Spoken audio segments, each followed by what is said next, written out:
Hi friends, ஒரு சிம்பிளான முறையில் ஒரு முருங்கைக்காய் கருவாட்டு குழம்பு தான் வைக்க போகிறோம். அதுக்கு தேவையான ஒரு நெல்லிக்காய் சைஸ் அளவுக்கு புளி கரைச்சி வச்சுருக்கேன்.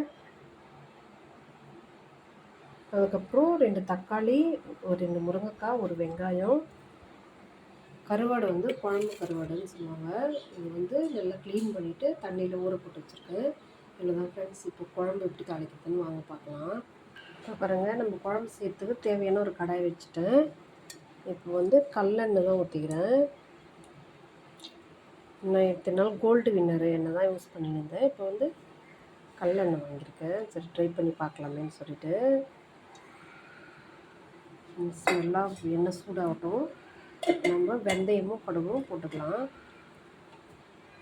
இப்போ எண்ணெய் நல்லா காஞ்சிடுச்சு. இப்போது கடுகு, ஃபஸ்ட்டு கடுகு போட்டுக்கலாம், அதுக்கப்புறம் வெந்தயம் போட்டுடலாம். வெந்தயம் கடுகுச்சுன்னா கொஞ்சம் கசப்பு தன்மையாக இருக்கும். ஃபஸ்ட்டு கடுகு போட்டுடலாம். அதுக்கப்புறம் ஒரு 1/4 ஸ்பூன் வெந்தயம் போட்டாச்சு. இப்போ வெட்டி வச்சுருக்கிற வெங்காயம் போட்டாச்சு. இப்போ பூண்டு உரக்கல்ல இடித்து வச்சுருக்கேன். இதுவும் போட்டுக்கலாம். கருவேப்பிலையும் போட்டுக்கலாம். இப்போது கல் உப்பு போட்டுக்கலாம். கொஞ்சம் சீக்கிரம் வெங்காயம் வதங்கும். கல் உப்பு போட்டாச்சு. இப்போ இந்த வெங்காயம் நல்லா பொன்னிறமாக வதங்கட்டும். இப்போ பாருங்கள், வெங்காயம் நல்லா பொன்னிறமாக வதங்கிடுச்சு. இப்போ நம்ம வெட்டி வச்சுருக்கிற தக்காளியை சேர்த்துக்கலாம். பாருங்கள், தக்காளி சேர்த்தாச்சு. தக்காளி நல்லா குழைவாக வேகட்டும். நம்ம மூடி போட்டு வச்சுக்கலாம். இப்போ தக்காளி நல்லா வதங்கிடுச்சு ஓரளவுக்கு. இப்போது நம்ம கட் பண்ணி வச்சுருக்கிற முருங்கைக்காயை சேர்த்துக்கலாம். நான் கழுவி தான் வச்சுருக்கேன். முருங்கைக்காய் சேர்த்தாச்சு.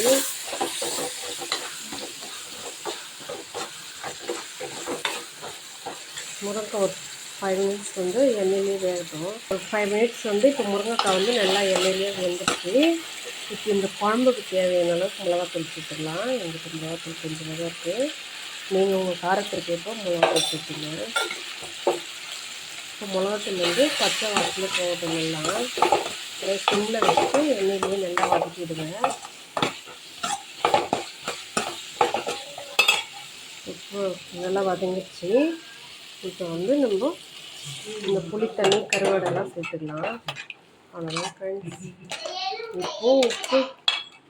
இப்போ உப்பு காரம்லாம் பார்த்துட்டு மூடி போட்டு கொதிக்க வச்சிடலாம். இன்றைக்கி எல்லாமே கரெக்டாக இருக்குது. நான் மூடி போட்டு கொதிக்க போகிறேன். கொதிச்சிட்ட பிறகு பார்க்கலாம்.